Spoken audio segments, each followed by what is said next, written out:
नमस्कार साथियों, Balaji online classes में आप सभी का हार्दिक स्वागत, अभिनंदन। साथियों, हम इस ऑनलाइन क्लास के द्वारा कक्षा 10 के लिए आज बहुत ही महत्वपूर्ण क्वेश्चन आंसर अध्याय 1 से लेकर के 5 तक मैं आपको इतने इंपॉर्टेंट क्वेश्चन कराऊंगा।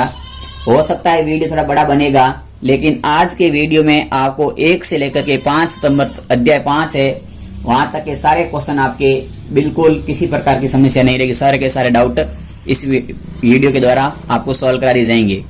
यदि किसी प्रकार की कोई त्रुटि रह जाती है तो आप मुझे कमेंट बॉक्स में अवगत करा देना। मैं उस त्रुटि को सुधार करके आपके सामने वापस उसकी त्रुटि सही कर देंगे। लेकिन पहली बात मैं आपसे एक ही बात बताऊंगा कि इस वीडियो में किसी प्रकार की त्रुटि नहीं रहेगी। जो काफी सालों से क्वेश्चन आ रहे हैं, मैं उन क्वेश्चनों को मैंने सिलेक्ट किया है। तो पहला क्वेश्चन है आपके सामने, आपकी स्क्रीन पर है कि निखिलम विधि से गुणा करना है। हम अध्याय नंबर 1 से शुरू करेंगे, अध्याय नंबर 5 तक के क्वेश्चन करेंगे। तो पहला क्वेश्चन है आपके सामने, वो पहला क्वेश्चन है कि निखिलम विधि से गुणा करो। सूत्र विधि है निखिलम, निखिलम विधि से गुणा करना है। निखिलम विधि से गुणा। कुछ इंपोर्टेंट क्वेश्चन है, मैंने कुछ इंपोर्टेंट टॉपिक वाइज क्वेश्चन उठाया है। तो पहला क्वेश्चन हमने उठाया वो उठाया निखिलम विधि से किया है। तो इसमें आपको संख्या दे रखी है गुणे के अंदर, इनकी 108 और 112 का गुणा करना है। आपको गुणा किसका करना है? तो 108 गुणा 112 करना है। यानी कि हम सामान्य गुणा तो करते ही हैं, 108 और 112 का गुणा तो हमने छोटी कक्षा में कर रखा है। लेकिन आज हम जो विधि पढ़ने जा रहे हैं उस विधि का नाम है निखिलम विधि। तो मित्रों, मैं आपको सबसे पहले निखिलम विधि के बारे में देखो सबसे पहले सीखते हैं। तो सबसे पहले हमें यह ध्यान रखना होता है, निखिलम विधि में इसका दूसरा नाम होता है आधार उपाधार विधि। तो इसका दूसरा नाम है आधार उपाधार विधि। क्या नाम है? तो इसका दूसरा नाम है आधार उपाधार विधि। निखिलम विधि कह सकते हैं या आधार उपाधार विधि भी कह सकते हैं। तो आपको किसी प्रकार की कोई घबराहट नहीं होनी चाहिए कि कौन सी विधि का क्वेश्चन आ गया, आप कैसे करेंगे। तो निखिलम विधि में क्या होता है कि देखो, सबसे पहले हमें जो संख्या दे रखी है, 2 संख्या दे रखी है, इस संख्या का आधार देखना होता है। तो हमने देखते हैं, तो 108 और 112 का आधार कितना है? तो 108 और 112 का आधार देखते हैं। तो आधार आता है 108 और 112 का, वो अपना आधार आता है 100। यानी दोनों 100 के लगभग पास में। तो इनका आधार ले लिया हमने 100। कितना ले लिया? तो आधार ले लिया इनका 100। आधार बराबर आ गया 100। अब हम क्या करते हैं, इनके विचलन ज्ञात कर लेते हैं। विचलन, तो निखिलम विधि में हमें ज्ञात क्या करना है? पहले आधार ज्ञात कर लिया। आधार ज्ञात करने के बाद में हम ज्ञात करते हैं विचलन। तो विचलन कैसे ज्ञात करेंगे? तो संख्या माइनस आधार, यानी कि 108 में से 100 घटाएंगे तो हमारा उत्तर आएगा, वो आएगा 08। यहाँ मित्रों 0 का बहुत ही बड़ा रोल होता है, इसलिए आपको साथ में नोट करना है कि 108 में से 100 घटाए उत्तर आ गया 08। इसी प्रकार ये तो आ गया विचलन पहला।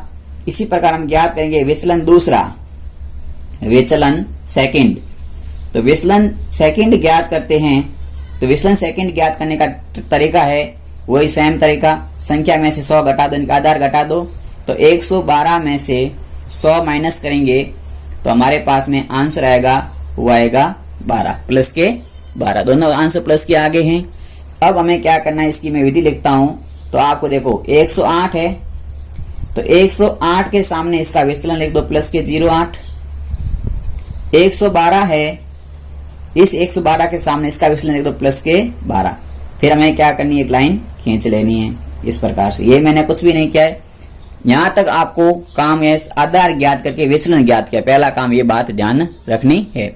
अब क्या करते हैं, अब देखो यहां आप 2 अंकों का गुणा है तो एक डैश लगा दो बीच में। इनके 2 पद बना दिए, पहला पद और दूसरा पद। तो इस पद में क्या करना है, पहले पद में यदि आप एक संख्या लेते हो तो दूसरा विचलन जोड़ना है। कोई भी आप एक संख्या लेते हो, जैसे 108 लेते हो तो दूसरा विचलन इनकी 12 जोड़ना है। यदि दूसरी संख्या 112 लेते हो तो पहला विचलन 108 जोड़ना है। तो आपने यहाँ पर आधार देख लिया, उपाधार तो यहाँ कोई है नहीं। यदि उपाधार होता तो उपाधार अंक का गुणा करते साथ में, लेकिन यहाँ उपाधार नहीं है तो उपाधार का गुणा नहीं करेंगे, क्योंकि यहाँ उपाधार है लेकिन कितना है, सिर्फ एक उपाधार, 1 से गुणा करो या मत करो। तो देखो सबसे पहले मैं संख्या लिख दी, जैसे मैंने संख्या लिख दी 108। तो मुझे क्या काम करना है, इस 108 में दूसरा विचलन जोड़ देना है। तो दूसरा विचलन कितना है? 12 जोड़ दिया। दूसरे पद में क्या काम करना है? तो दूसरे पद में हमें काम करना है कि विचलन पहले को और विचलन दूसरे का आपस में गुणा करना है। तो जब हम विचलन पहले का विचलन दूसरे का आपस में गुणा करेंगे तो ये हो जाएंगे 12 8 96, और यहां से देंगे 108 को 12 से गुणा करोगे, सॉरी 108 में 12 जोड़ोगे तो आपका आंसर आ जाएगा 120। अब क्या होता है, हमें यहाँ पे काफी विद्यार्थियों की यहाँ पे आके कंफ्यूजन हो जाता है कि अब यहाँ पर हम क्या काम करेंगे ताकि हमारा आंसर सही आ जाए।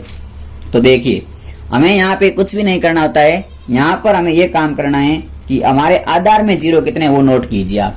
तो आधार में 2 जीरो है तो दूसरे पद में भी 2 अंक आएंगे। यदि आधार में 1 जीरो होता तो यहाँ 1 अंक लेते। जैसे अब आधार में 2 जीरो, यहाँ 2 पद लेंगे तो हमारे पास में इसका गुणा आ जाएगा, सीधा सीधा आ जाएगा।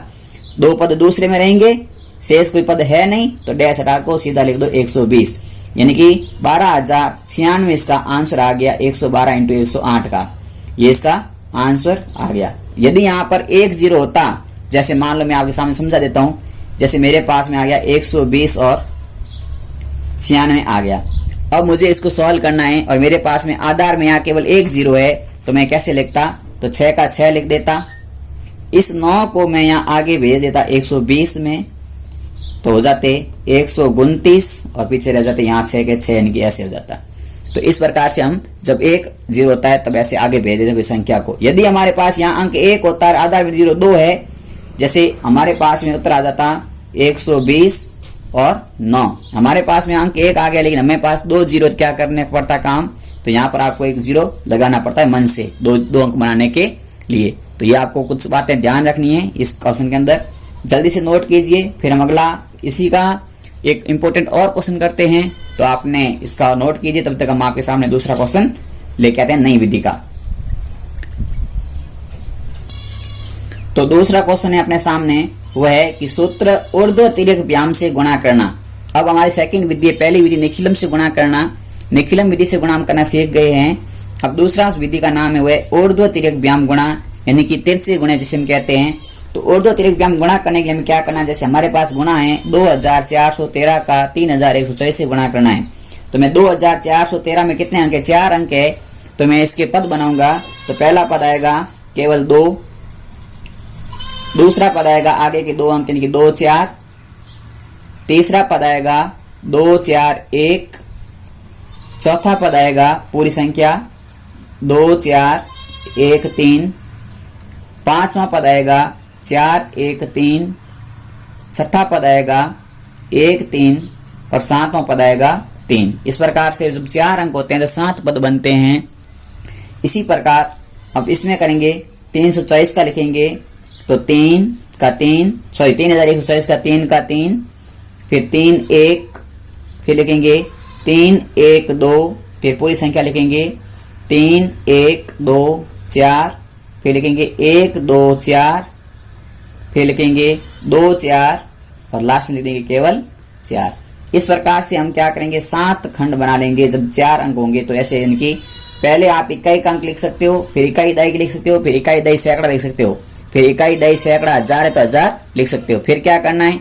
इकाई छोड़ना है, फिर दही छोड़ना है और फिर सैकड़ा छोड़ देने की एक बार लेना है। जैसे लेते हैं वैसे ही इसको अल्टरनेटिव में छोड़ के भी काम करना है। फिर आपको क्या करना है? एक लाइन खींच देनी है। लाइन खींचने के बाद में देखो 4 और 3 का सीधा गुणा करना है। इकाई अंक का 4 और 3 सीधा गुणा करना है। तो सीधा गुणा करेंगे इसका तो हमारे पास में इसका आंसर आएगा, आ जाएगा यहाँ पर सीधा गुणा किया आ गया 12। कितना आ गया? 12 आ गया। इसी प्रकार इसका जब गुणा आएगा तो 12 का गुणा कर दिया, एक खंड खत्म हो गया तो डैश लगा देना है। फिर हमें काम करना है कि 13 और 24 है, इसका आपको क्रॉस में गुणा करना है कि 4 का गुणा 1 से करना है, 3 का गुणा 2 से करना है, 7 को इसमें जोड़ना है। तो 4 का गुणा 1 से क्या आ गया 4, 3 का गुणा 2 से क्या आ गया 6, इन दोनों को आपस में जोड़ना है। ये दूसरा खंड खत्म हो गया। तीसरे खंड में क्या काम करना है? तो 4 का गुणा 4 से करना है, 3 का गुणा 1 से करना है और 2 का गुणा इस 1 से करना है। तो 4 का गुणा 3 से 1 से किया तो सॉरी 3 का गुणा 1 से किया तो आ गया 3, प्लस 2 का गुणा 1 से किया तो आ गया 2, प्लस 4 का गुणा 4 से किया तो आ गया 16। ये हो गया हमारा तीसरा खंड का काम। इसी प्रकार इसमें क्या काम करना है चौथे में, तो पहले के कई 2 को 4 से गुणा करना है, 3 को 3 से, बाहर को गुणा करना है, फिर 2 को 4 से करना है, 1 को 1 से करना है। यानी कि सबसे पहले काम करना है हमें इस 4 का गुणा इस 2 से करना है। तो 4 का गुणा 2 से किया तो आगे 8 प्लस फिर 4 का 2 से हो गया, फिर इस 2 का गुणा करना है, इस 2 का गुणा 4 से किया तो ये आगे 8, फिर इस 1 का गुणा करना, 1 का गुणा 1 से करेंगे आएगा 1 और 3 का गुणा 3 से करेंगे आएंगे 9। इस प्रकार से ये 4 अंकों के गुणे हो गए। उसके बाद वापस इसका गुणा करना है तो 2 का गुणा 2 से किया तो आगे 4, 1 का गुणा 4 से किया तो आगे 4 और 3 का गुणा 1 से किया तो आगे 3। ये हो गया इसका भी। इसके बाद इसका गुणा करेंगे, 2 का गुणा 1 से किया तो आगे 2 और 3 का गुणा 4 से किया तो आगे 12। इसी प्रकार ये खत्म, लास्ट पद रहेगा 3 और 2, इनका गुणा किया तो आगे 6। यहाँ तक आपके ये क्रॉस गुणे करने होते हैं। यानी कि जैसे देखो 4 अंक गुणा मैं आपको यहाँ खुले में लेके बता देता हूँ। जैसे मेरे पास में संख्या लिखी है 2 4 1 3, 3 1 2 4, तो इसका हम जब गुणा करते हैं तो इस प्रकार से 2 का गुणा 4 से करेंगे सबसे लास्ट में, इस 3 का गुणा सबसे आगे वाले से करेंगे तो ये हो जाएंगे 3, फिर इस 2 इसका इसके साथ किया, इस 1 का साथ इस 1 के साथ करते हैं। ऐसे हम करते हैं गुणे और इनको सबको आपस में जोड़ते रहते हैं। जब इनका गुणा करके लिखते हैं तो देखना उधर से आप शुरू करना, एक अंक से लिखना। तो पहले 12 है तो 12 के 12 डैश, 6 और 4 10 है तो दूसरे पद में 10, तीसरे पद में 2 3 5 और 16 21 है तो तीसरे पद में लिखेंगे 21, चौथे पद में 8 8 16 और 10 26 है तो लिखेंगे 26, 4 4 8 3 11 है तो लिखेंगे 11, फिर लिखेंगे 12 और 2 14 है तो लिखेंगे 14 और लास्ट में सबसे पहले 6 है तो लिखेंगे 6। कितने हो गए 1 2 3 4 5 6 7। हमने 7 पदों को लिख लिया। अब देखो क्या करना है, इसमें से आपको 2 का 2 रखना है, इस 1 को हासिल में आगे भेज देना है। तो 2 का 2 रखा, इस 1 को यहाँ भेजा, 10 और 1 11 हो गए, 11 का 1 लिख दिया, फिर 1 आगे भेज दिया तो 21 और 1 22 हो गए,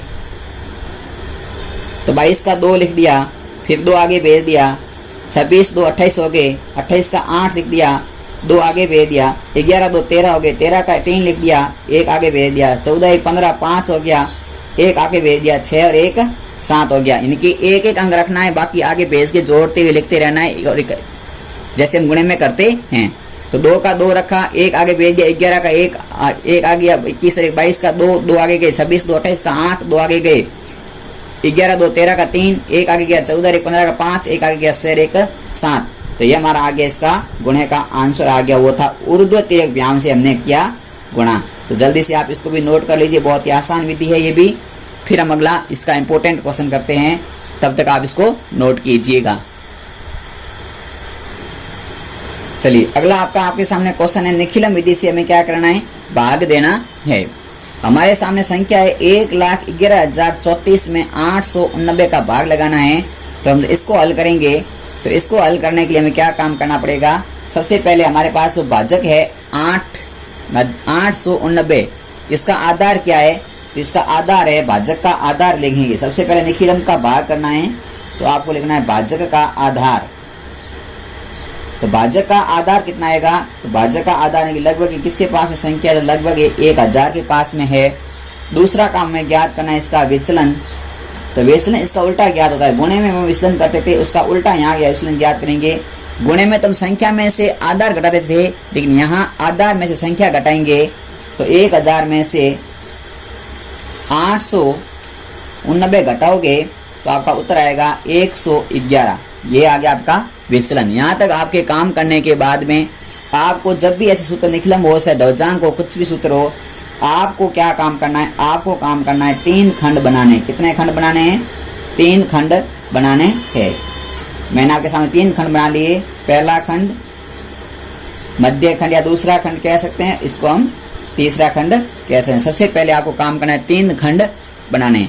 पहले खंड में आपका भाजक कितना है उतना लिख दो, भाजक लिख दो। यहाँ पर पहले खंड में क्या लिख दिया आपने, भाजक लिख दिया। तो भाजक लिख दिया, ये भाजक है आपका 890। भाजक के बाद में इसके नीचे लिखना है, जस्ट इसके नीचे इसका विचलन कितना है वो लिखना है। तो इसका विचलन कितना है, तो विचलन लिख दिया, इसका विचलन है इसका 111। अब क्या करना है, विचलन में 3 अंक है तो इस संख्या के 3 अंक यहाँ तीसरे खंड में लिख लो। तो संख्या के 3 अंक आएंगे 0, 3 और 4 तीसरे खंड में आगे। शेष संख्या होती है ना, उस शेष संख्या को हम बीच में लिख देते हैं। तो 1 बीच में लिख दिए। अब देखो अब क्या होता है, जब ऐसे क्वेश्चन करने होते हैं तो ऐसे क्वेश्चन करने के लिए देखो सबसे पहले इतना काम करना, 3 खंड बनाने। पहले खंड में भाजक, भाजक के नीचे लिखना है विचलन। विचलन के अंदर जितने अंक होते हैं, विचलन के अंदर जितने अंक होते हैं उतने अंक यहाँ रखने, शेष अंकों को आप बीच में लिखोगे। अब देखो पहले इस 1 का 1 सेम टू सेम लिखेंगे, तो 1 नीचे उतार दिया भागफल की जगह। इस 1 का 111 से गुणा करेंगे, तो 1 का 111 से गुणा किया तो 111 आया।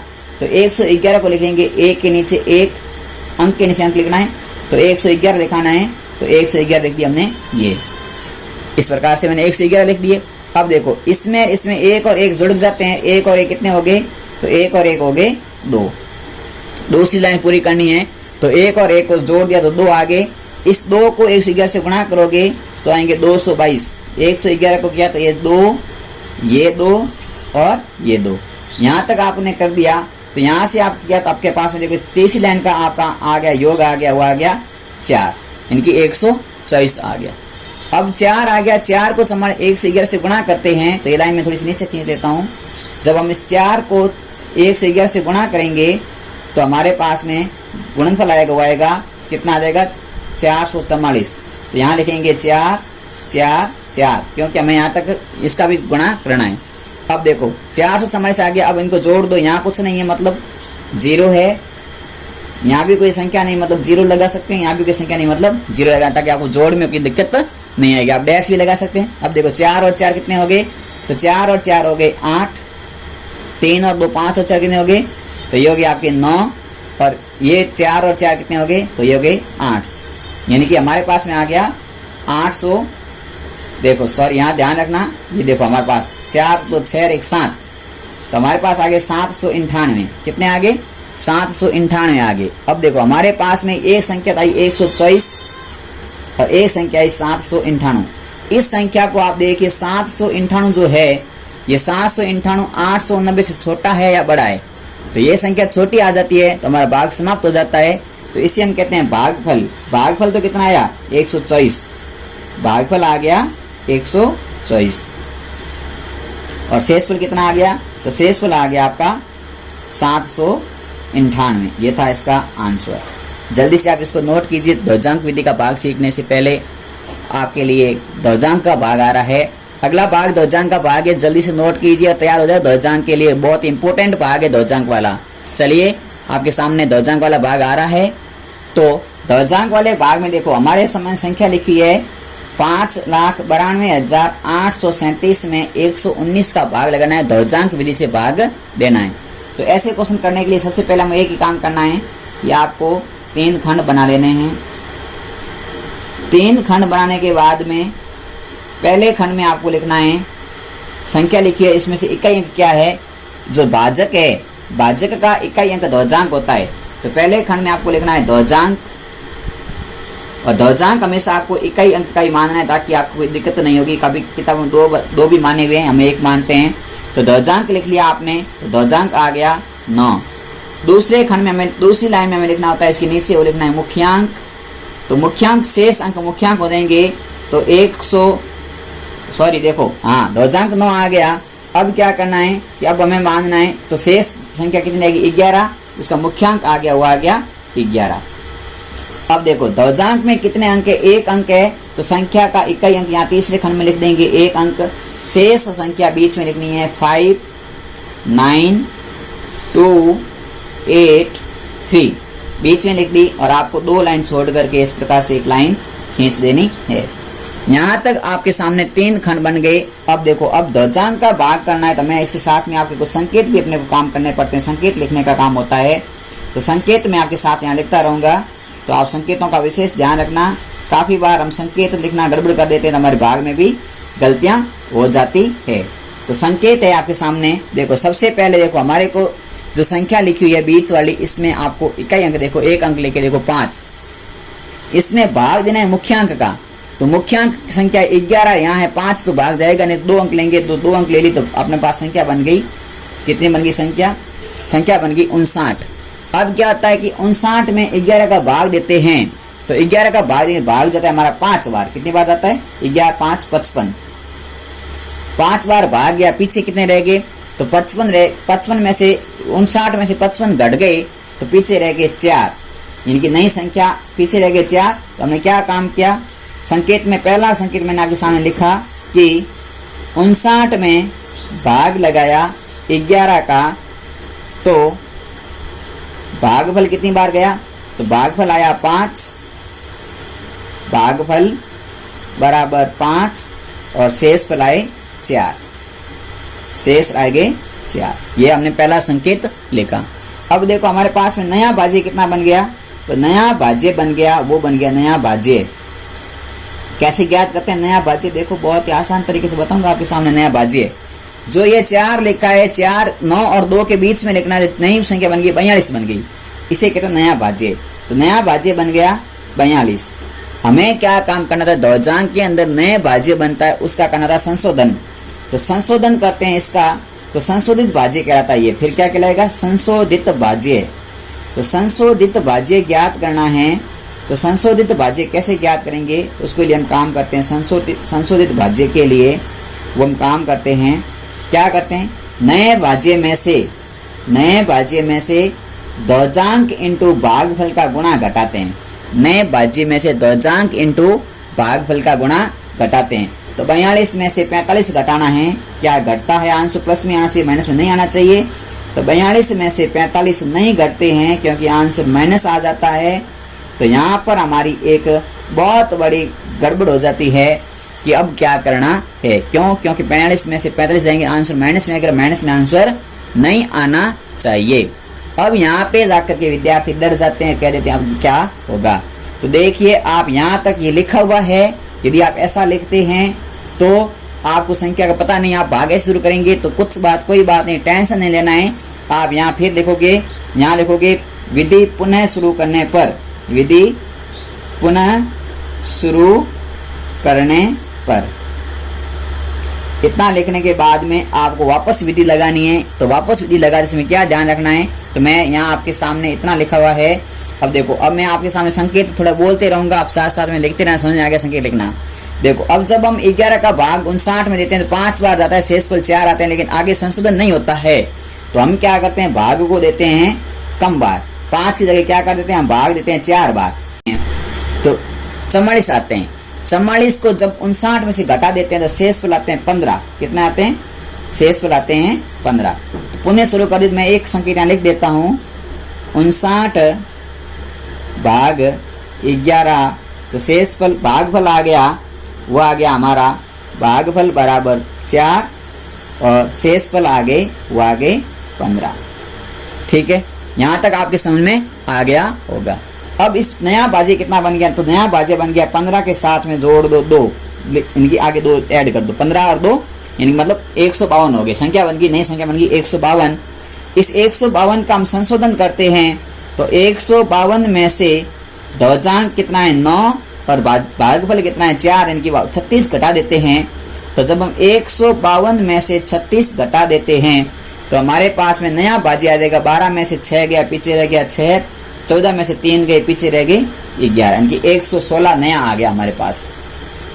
दूसरा काम क्या करना है? इस 116 में 11 का भाग लगाना है। तो 116 में 11 का भाग जाता है, कितनी बार जाता है? 10 बार जाता है। 10 11 110 होते हैं, लेकिन अभी हमने यहाँ पर एक कम किया था क्योंकि हमें प्रॉब्लम हुई थी। तो अब आगे भी एक कम करेंगे, हमें 1 अंक तक ही भाग देना, ना कि 2 अंकों का भाग जाए, ऐसा नहीं देना है। 10 बार नहीं लिखना है, सिर्फ हमें 1 तक लिखना है। तो हमें लिखेंगे 1 अंक लास्ट कितना, इनकी 9 बार भाग गया। 116 में 11 का भाग दिया तो कितनी बार गया? 116 में 11 का भाग दिया तो भाग गया 9 बार, और शेष कितने आ गए? तो शेष आ गए हमारे पास में, वो आ गए 17। कितने आ गए? 17 आ गए शेष। तो 17 कहाँ लिखेंगे, तो 17 लिखेंगे इसके आगे। तो हमारे पास कितने बन गए, तो नई संख्या बन गई हमारे पास में 178। नई संख्या कितनी बन गई, तो नई संख्या बन गई 178। अब नई संख्या का हम क्या काम करते हैं, तो नई संख्या का हम काम करते हैं इसका संशोधन करते हैं। क्या करते हैं, तो इसका करते हैं संशोधन। तो 178 का संशोधन करने के लिए उसमें से 9 × 9 इनकी 81 घटाएंगे, क्योंकि वही काम करेंगे। नई संख्या कितनी बनेगी, तो 116 में भाग दिया था 17 आगे नई संख्या बन गई 178। तो ये आप लिखेंगे यहाँ पर 178 में भाग दिया 11, 178 नई संख्या। 178 का संशोधन करना है तो लिखेंगे आप 178 माइनस 9 × 9। तो 9 × 9 की 81 घटा दोगे तो आपके पास संख्या बनेगी, वो बनेगी 97। फिर 97 में आपको 11 का भाग देना है, तो भाग जाएगा आपका 8 बार। कितनी बार जाएगा भाग, 97 में 11 का भाग, तो 97 में 11 का भाग जाता है 8 बार। और 88 घट जाएंगे तो शेष पर रहेंगे, वो रहेंगे 9। 97 में से 88 गए तो शेष पर रह गए 9। अब हमारे पास नई क्या संख्या बन गई, नई संख्या बन गई 93। 93 को संशोधन करना है तो 93 में से 8 × 9 दशमलव इंटू भागफल लास्ट वाला अंक ज्ञात करते हैं। तो 93 बन गए। 93 में से 8 × 9 72 घटा दिया तो हमारे पास संख्या बन जाएगी, वो बन जाएगी 21। कितनी बन जाएगी, 21। 21 में 11 का भाग कितनी बार जाता है, तो 21 में 11 का भाग जाता है 1 बार। और शेषफल कितने आ जाते हैं, तो यहाँ खत्म हो गया शेषफल, लेकिन यहाँ पर शेषफल आ गए 10। 21 में 11 का भाग दिया तो शेषफल आ गए 10। अब देखो ये संख्या कितनी बन गई, तो ये संख्या बन गई हमारी, वो बन गई यहाँ 10 लिख दिया।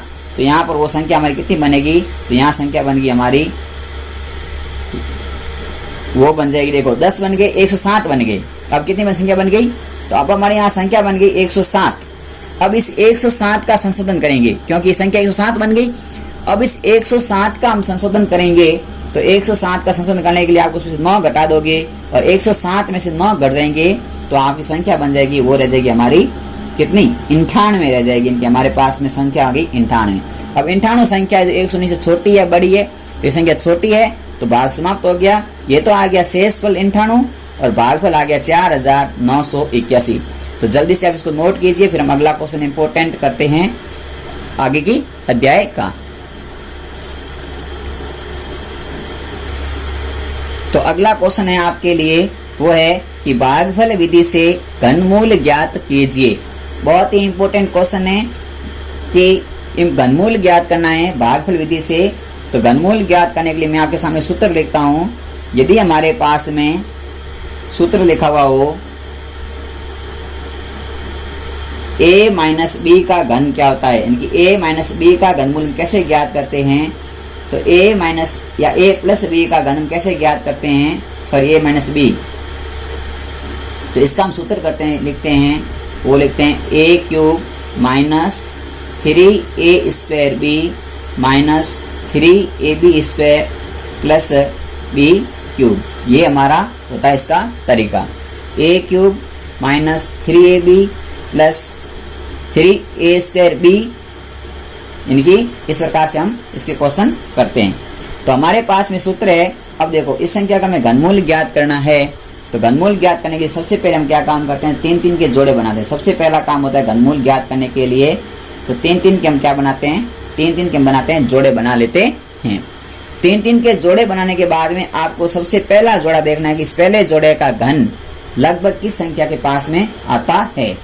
तो 258 है, ये हमारी संख्या 6 के घन और 7 के घन के बीच में बीच की संख्या है, क्योंकि 6 का घन होता है वो होता है 216, 6 का घन होता है 216 और 7 का घन होता है वो होता है 6 का घन होता है 216 और आपके सामने 7 का घन होता है 49, 7 9 63, हासिल 6, 28 और 6 34, इनकी 343।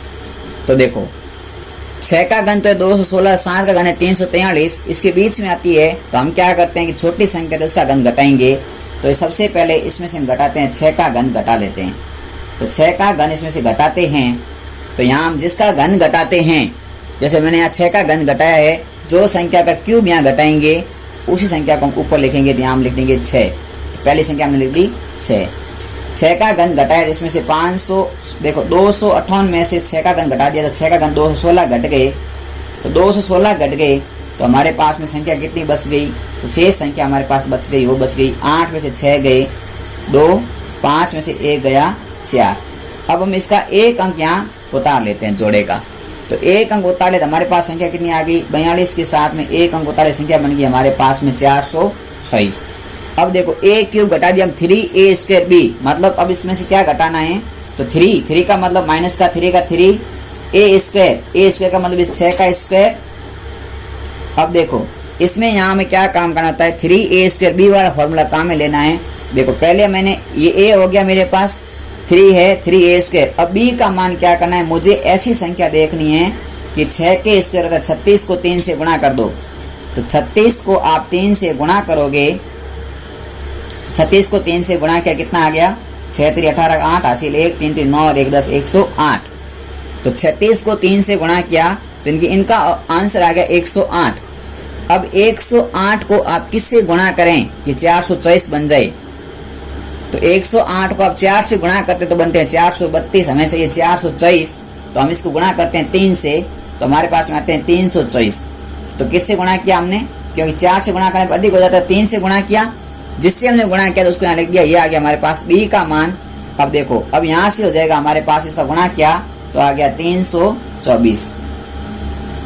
अब इसको क्या करना है 324 घटा देना है 424 में से, तो 324 के पीछे रह गए 100 और अगला अंक एक उतार दिया 7वां, इनकी ये 7 उतार दी, हमारे पास संख्या बन गई 1007। a cube minus 3a square b।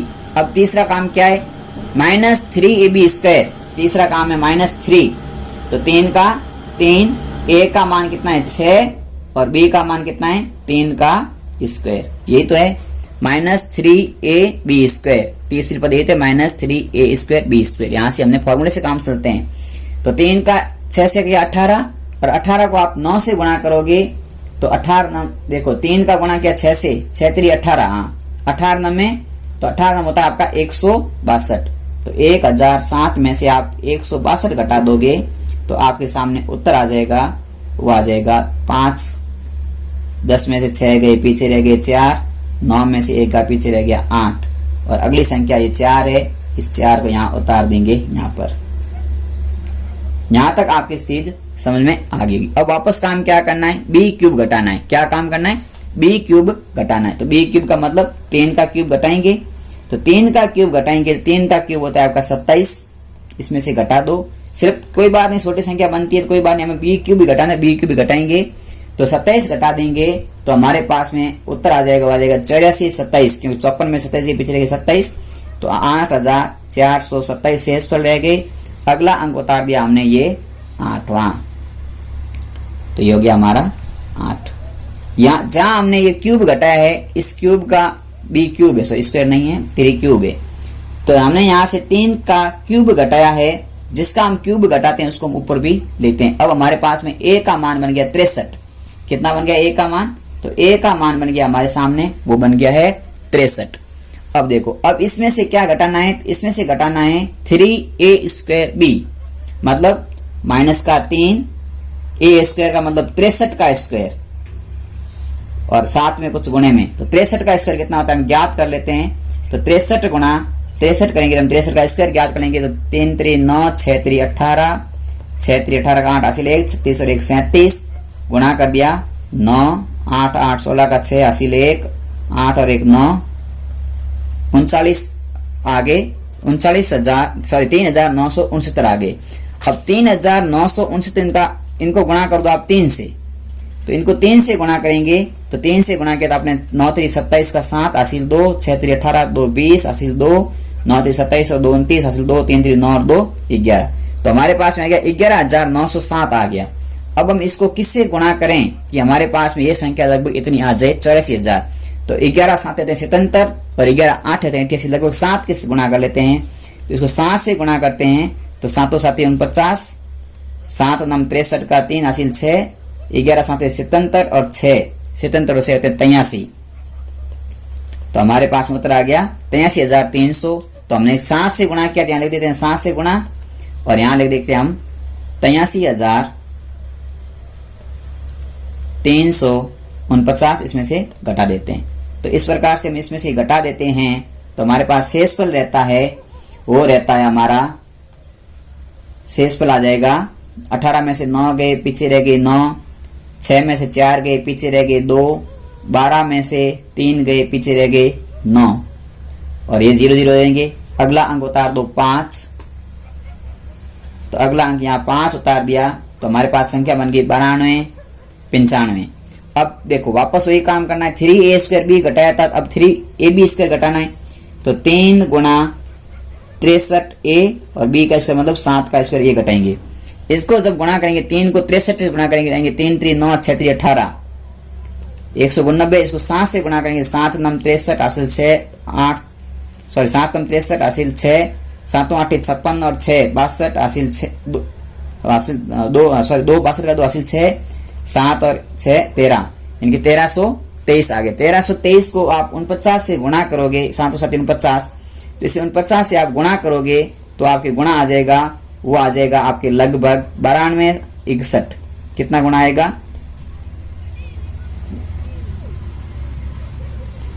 गुणा करेंगे जब 7 7 49 को देखो 63 से वापस गुणा करके चेक करते हैं हम, तो 63 से गुणा किया 3 को तो 3 3 9 और हाँ इसको आगे 3 3 9 और 6 3 18 1 18 का 18। अब इसको हम गुणा करेंगे 49 से 99 81 लगभग आ जाएगा, वो आपका आंसर आएगा 92 61। तो इसमें से 92 61 घटा देंगे, इनका गुणा कितना आ गया 92 61 आ गया, घटाएंगे तो 4 और यहाँ रह जाएंगे 3 34 रह गए। अब हमें क्या काम करना है, लास्ट हमारे जो एक अंक शेष रह गया इसको हम नोट करेंगे, तो यहाँ हमारी संख्या बन गई 343। इस 343 में क्या घटाएंगे तो b³ घटाएंगे, यानी 7 का क्यूब घटाएंगे, जिसका हम क्यूब घटाते हैं उसको हम ऊपर भी लिखते हैं, और 7 का क्यूब होता है 343। हमारे पास में शेषफल आ गया 0 और संख्या पूरी हो गई खत्म। तो इस प्रकार से इस पूरी संख्या का घनमूल हमारे को मिल गया। वो घनमूल कितना मिला, तो घनमूल आ गया हमारे पास 637। कितना आ गया घनमूल, तो घनमूल आ गया 637। घनमूल कितना आ गया 637 घनमूल आ गया। यह था इसका आंसर। तो आपको जरूर समझ में आया होगा, जल्दी से आप इसको नोट कीजिए। फिर हम अगले चैप्टर का काम करते हैं, तीसरे का, क्योंकि दूसरे अध्याय के मैंने इंपॉर्टेंट क्वेश्चनों के वीडियो बना रखे हैं। आप मेरे YouTube चैनल पर जाइए और प्लेलिस्ट में जाकर के क्लास 10th मैथमेटिक्स लिखा हुआ है, उस पर आप क्लिक करोगे तो आपके सामने अध्याय नंबर 2 के सारे कॉन्सेप्ट के साथ में इंपॉर्टेंट क्वेश्चन मिल जाएंगे। आप उन वीडियो को देखिए और ये मत सोचिएगा कि अब हम ये नहीं देखेंगे क्या है, सर जी ने कह दिया कोई बात नहीं। मेरे को कहने का फर्ज था, मैंने बता दिया आपको। मेरा यहाँ फर्ज यही है कि मैं अपने विद्यार्थियों को बैठ के समझा सकूं। यदि मेरे विद्यार्थी किसी प्रकार की लापरवाही करेंगे तो फिर विद्यार्थियों आपका दोष होगा, न कि मेरा। इस प्रकार आपको 2 दिन की मेहनत आपकी बहुत कुछ रंग ला सकती है। तो आप इन 2 दिनों के अंदर इतनी जम के पढ़ाई कर लो कि आपके पूरे 12 महीने की पढ़ाई वापस कवर हो सके। उसके लिए आपके लिए तो हम मेहनत करते हैं, गर्मी में भी आवाज के साथ में, इतनी मानसून की बारिश हो चुकी है, खेती कर रखी है, तो भी कुछ टाइम निकालना पड़ता है आपके लिए। मैं निकाल रहा हूं, तो आप जरूर इन वीडियो को पूरा देखें और समझें। अगला क्वेश्चन आपके स्क्रीन पर आ रहा है।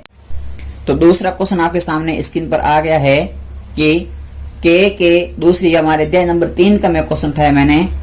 ये इंपॉर्टेंट क्वेश्चन, इसलिए मैंने आपको इंपॉर्टेंट क्वेश्चन पढ़ा रहा हूं अभी एग्जाम में, इसलिए। तो के ऐसे मान ज्ञात कीजिए जिनके लिए समीकरण x² प्लस 5kx प्लस 16 बराबर 0 के मूल वास्तविक नहीं हो। ये हमें सिद्ध करना है।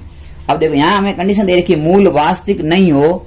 तो जब मूल वास्तविक नहीं होता है, कब नहीं होता है, कि जब हमारे पास में b² माइनस 4ac का मान है ना, वो मान 0 से छोटा होता है, तो मूल वास्तविक नहीं होते। हमें ये कंडीशन होती है इसके लिए। कब होती है, जब मूल वास्तविक नहीं काल्पनिक होते हैं इसके लिए। तो इसके लिए हमें देखो इस समीकरण की तुलना करते हैं। तो समीकरण हमारे पास होता है, वो होता है ax² plus bx plus c बराबर 0। इस समीकरण की तुलना करते हैं तो हमारे पास में a का मान आता है, वो कितना आता है, ऊपर a के साथ x के साथ कुछ भी नहीं है, मतलब a का मान आ गया 1। b का मान हमारे पास आता है 5k और c का मान आता है हमारे पास, वो आता है 16। यानी कि हमारे पास में ए बी सी के मान आ गए। ए का मान आ गया, वो आ गया 1, बी का मान आ गया 5 के, और सी का मान आ गया 16। अब हम इसके मान इस सूत्र में रख देते हैं, इस फॉर्मूले के अंदर बी स्क्वायर माइनस 4ac में। तो यहां से हमारे पास में जो मान आएंगे वही इसके हो जाएंगे, मान हो जाएंगे, समीकरण के मान हो जाएंगे। तो हमारे पास में मान आएगा, तो देखो बी स्क्वायर 5k का स्क्वायर, बी स्क्वायर का मतलब 5k का स्क्वायर, बी स्क्वायर ही है, तो 5k का स्क्वायर माइनस 4 का मतलब 4, ए का मतलब 1 और सी का मतलब 16 बराबर में 0। ये हमारे को मान दिए, मैंने सूत्र में ए और बी के मान रख दिए। अब ए और बी के जब मान रख दिए तो यहां से हमारे पास में इसका सॉल्यूशन करेंगे, तो हमारे पास उत्तर आ गया 25k स्क्वायर, 5k का स्क्वायर होता है 25k स्क्वायर, माइनस 16 का हो जाएगा 66, और इसका मान बराबर 0 नहीं चाहिए हमें 0 से छोटा चाहिए, ये निशान है। तो ये हो गया 0 से छोटा, मतलब लेस देन 0 इसे कहते हैं हम, या 0 से छोटा कहते हैं। यानी इसका मान है, ये पूरा मान 0 से छोटा होगा। अब यहां से हमारे पास में देखो 2 कंडीशन बन गई। इसको हम लिख सकते हैं, ऐसा भी तो लिख सकते हैं, ए स्क्वायर माइनस बी स्क्वायर, यानी कि मैं इसको लिख सकता हूं इस प्रकार से। इसको मैं लिख सकता हूं, यहां पर लिख देते हैं, चलो आगे लिख देते हैं।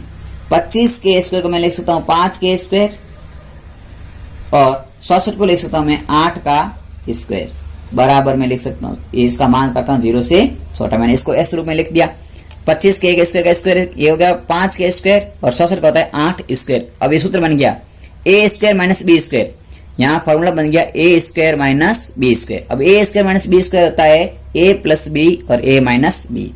तो हमारे पास में यहां से मान आएगा, वो आएगा 5k प्लस के 8 ए प्लस बी, और 5k माइनस के 8 तो ए माइनस बी। ये हो गया हमारे 0 से 2 मान आ गए जो कि 0 से छोटे हैं, ये कंडीशन आ गई। अब यहां से हमारे पास में 2 स्थितियां पैदा होती है। तो पहली स्थिति ये पैदा हो जाती है कि जो 5k प्लस 8 है, 5k प्लस के 8 है ना, यदि ये मान 0 से बड़ा है तो यहां से k का मान आएगा, वो आ जाएगा, k का मान आएगा, वो आएगा k माइनस 8/5 से छोटा होगा, बड़ा होगा, सॉरी।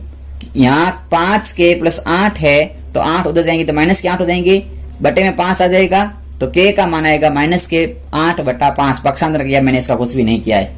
तो एक मान आ गया k का माइनस का 8/5 से बड़ा, ये एक बात हो गई।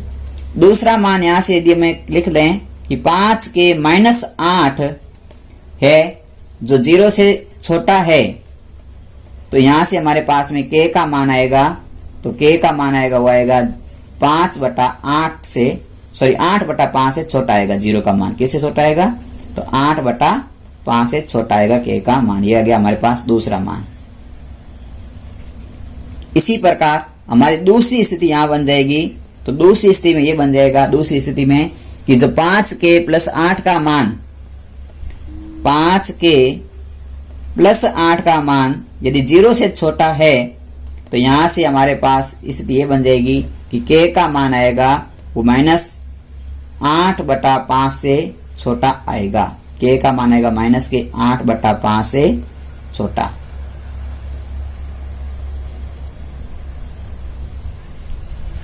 और इसी प्रकार यदि 5k माइनस 8 बराबर 8 है, वो 0 से बड़ा है, 0 से बड़ा है, तो हमारे पास में k का मान आएगा, वो k का मान आ जाएगा, क्या आ जाएगा, k का मान आएगा 5/8 से, 8/5 से बड़ा, 8/5 से बड़ा आएगा k का मान।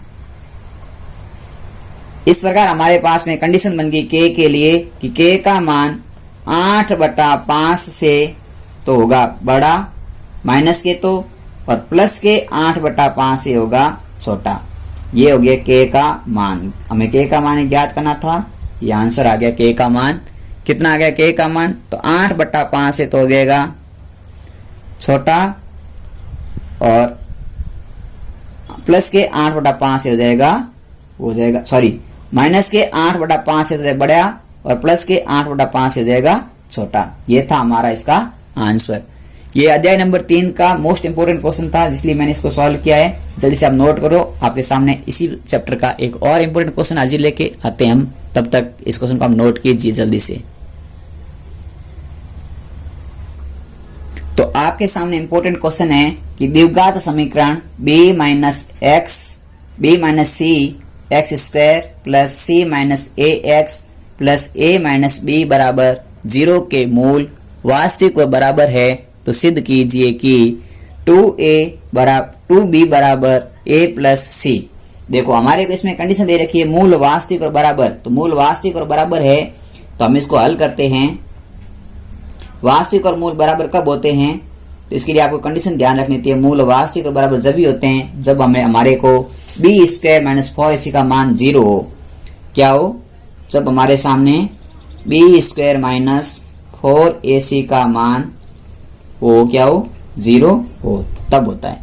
यहां से देखो a का मान हमारे पास क्या है, तो a का मान है b माइनस c, b का मान हमारे पास क्या है, तो b का मान है c माइनस a, और c का मान क्या है, तो c का मान है a माइनस b। ये हमारे सामने 3 मान हो गए। तो तीनों मान इस समीकरण में रख देते हैं। तो यहां से हम 3 मान है, तीनों मान समीकरण में रखेंगे। तो b स्क्वायर का मतलब है b माइनस c का स्क्वायर माइनस 4 का 4, c का a का मान है a माइनस b और c का मान है c माइनस a, और बराबर में रखना है 0 को। अब इसको हम हल करते हैं। तो देखो a माइनस b का स्क्वायर होता है a square minus 2ab plus b square, तो यहां से जाएगा b square minus 2bc plus c का स्क्वायर। मैंने इसका होल स्क्वायर खोल दिया, b माइनस c का होल स्क्वायर खोला है। तो b माइनस c का b का मान रखना है ना, सॉरी यहां हमने उल्टा लिख दिया, a का मान रख दिया मैंने यहां पर। 1 मिनट रुकिए, वापस सही कर लेते हैं इसको। हमें यहाँ पे b का मान रखना है, b का मान है c माइनस a, तो c माइनस a का स्क्वायर फिर माइनस के 4, a का मान है b माइनस c और c का मान है a माइनस b, और बराबर में रखेंगे 0 को। अब हमने सही मान रख दिए, थोड़ा सा मिस्टेक हो गया था। देखो अब इसका स्क्वायर करेंगे तो इसका स्क्वायर हो जाएगा c square minus 2ac plus a square. इनको हम गुणा करेंगे, इनका गुणा करेंगे तो 4 के तो 4 आएंगे ही। साथ में देखो a का गुणा b से क्या आ गया ab, a का गुणा c के क्या आ गया ac, b का गुणा b से क्या आ गया b स्क्वायर, b का गुणा c के क्या आ गया bc, बराबर में 0। यहां से इसको लिख लेंगे हम c square minus 2ac plus a square, और इसका 4 का गुणा करेंगे साथ में, तो 4 का गुणा कर देंगे तो आ जाएंगे हमारे पास में माइनस के 4ab माइनस के 4 माइनस माइनस प्लस हो जाएगा, माइनस के 4ac सॉरी प्लस के 4ac प्लस के 4b स्क्वायर और प्लस के हो जाएंगे 4bc। यहाँ प्लस हो जाएगा ना, ये माइनस माइनस है तो ये प्लस हो जाएगा और प्लस माइनस हो जाएगा, माइनस हो जाएगा 4bc बराबर 0। कुछ भी नहीं है। देखो मैंने इन दोनों का गुणा किया, आपको गुणा करने आते हैं, छोटी कसम सीख रखे हैं कि a का गुणा b से किया तो आ गया ab, a का गुणा c के किया तो आ गया ac, माइनस b का गुणा माइनस b किया तो minus b square, minus b का माइनस c से किया तो आ गया प्लस के bc, माइनस माइनस प्लस हो जाता है। यहां तक आपके समझ में आ गया होगा। अब देखो अब मैं इसको ऐसे लिख सकता हूं या नहीं लिख सकता हूं, आप मेरे को बता देना। देखिए मैं इसको ये लिख सकता हूं ना, सबसे पहले मैं लिख दूं c स्क्वायर, प्लस में लिख दूं मैं a स्क्वायर और माइनस में लिख दूं मैं 2ac, फिर मैं लिख दूं प्लस का 4b स्क्वायर माइनस का 4ac है जो लिखा हुआ वही नहीं, माइनस का 4ab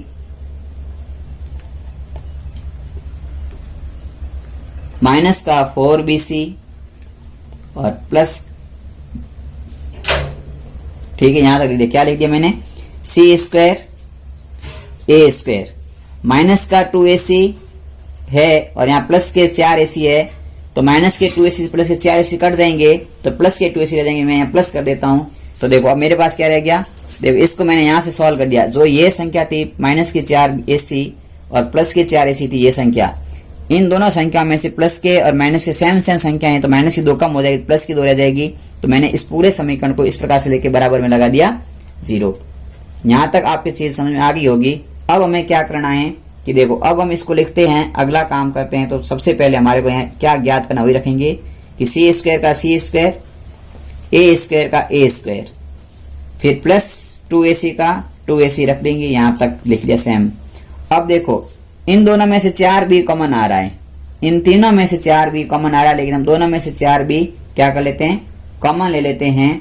तो 4b कॉमन ले लेते हैं, तो मैं 4b कॉमन ले लेता हूं। माइनस का 4b बाहर निकाल दिया, तो यहां से देखना 4b बाहर आ गया, तो यहां रह गया a और यहां रह गया माइनस का c, a और c रह गया, a और c रह गए, दोनों प्लस के रहेंगे। और फिर यहां मैं लिख दूंगा इनके साथ प्लस में, इस 4b को लिखा है मैंने, इन दोनों में से कॉमन लिया, इन लास्ट पर दोनों में से कॉमन ले लिया, तो यह आ गया 4b स्क्वायर को मैं लिख सकता हूं 2b का होल स्क्वायर। 4b को हम क्या लिख सकते हैं, 2b का होल स्क्वायर लिख सकते हैं, नहीं लिख सकते हैं, कुछ भी नहीं किया है। इन तीनों का अरेंजमेंट ऐसे ही रखा है, इन दोनों में से 4b कॉमन ले लिया, इसका 2b स्क्वायर का होल स्क्वायर कर दिया, इस प्रकार से लिख लिया। अब हमें क्या करना है, अब देखो ये तो हमारे पास में बन गया किसका, ये हमारे पास में समीकरण बन गया, इनके सूत्र बन गया a square b square plus 2ab, तो ये तो बन गया c प्लस a का whole square, c plus a का बन गया होल स्क्वायर, माइनस का ये बन गया। देखो यहां से इसमें देखते हैं, तो ये बन गया आपका, यहां तक चीज होगी सॉल्व। अब देखो यहां से हम देखते हैं, तो ये तो हो गया हमारे पास में, यहां से एक समीकरण बन जाएगा, वो बन गया हमारा कि माइनस का 2 और साथ में बन गया c प्लस a, और यहां बन गया साथ में गुणे में 2b। कोई फर्क नहीं पड़ा, मैंने इसको लिखा है ऐसे, 4b a प्लस c को ये लिख सकते हैं, 4b को लिख सकते हैं 2 गुणा 2b और c प्लस a, यही लिखा है। इसका मैंने टुकड़ा किया है, और यहां पर 2b स्क्वायर का मैंने लिख दिया 2b स्क्वायर का होल स्क्वायर लिख दिया, बराबर में 0। अब देखो अब हमारे पास में क्या हो गया, अब हमारे पास में सूत्र बन गया a square minus 2ab plus b square, a square minus 2ab plus b square. ये है a स्क्वायर, a का मान है c प्लस a, तो c प्लस a, b का मान है 2b, तो 2b और साथ में 2, यानी कि पूरा समीकरण बन गया हमारे पास में। क्या बन गया, तो पूरा समीकरण बन गया है c plus a minus 2b का होल स्क्वायर। ये पूरा सूत्र हो गया ऊपर वाला, बराबर में रख दिया 0। यहां से हम होल स्क्वायर हटाएंगे, इसको करेंगे तो 0 का वर्गमूल करते हैं, 0 का वर्गमूल 0 ही होता है, तो यहां से वर्गमूल हटा देते हैं, तो हमारे पास में मान आ गया c plus a minus 2b बराबर 0। तो इसका हम पक्षांतर कर लेते हैं, तो c प्लस a बराबर आ जाता है, वो आ जाता है c प्लस a बराबर आ गया हमारे पास में, वो कितना आ गया, तो वो आ गया 2b। ये हमारा आ गया इसका आंसर, c प्लस a बराबर 2b। इति सिद्धम। तो हमारे को जो सिद्ध करना था वो हमने सिद्ध किया। ये प्रश्न बहुत इंपॉर्टेंट प्रश्न है, थोड़ा सा आपको यहाँ पर राउंड फिगर की डाउट हो जाते हैं पैदा, तो थोड़े से आप ढंग को वीडियो को रोक के समझोगे। मैंने सारे कॉन्सेप्ट क्लियर कर रखे हैं, एक बार नहीं इस क्वेश्चन को आप 2 बार देखिए, आपके जरूर समझ में आएगा और 100% समझ में आएगा। चलिए नेक्स्ट क्वेश्चन करते हैं हम इस अध्याय का।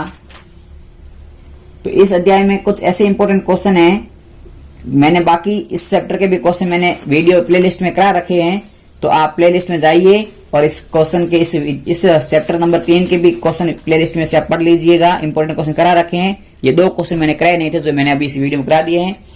अगला हमारा क्वेश्चन है जो मैं आपके सामने थोड़ी सी बेसिक बात करूंगा अध्याय नंबर 4 की, जो बहुत ही इंपॉर्टेंट है।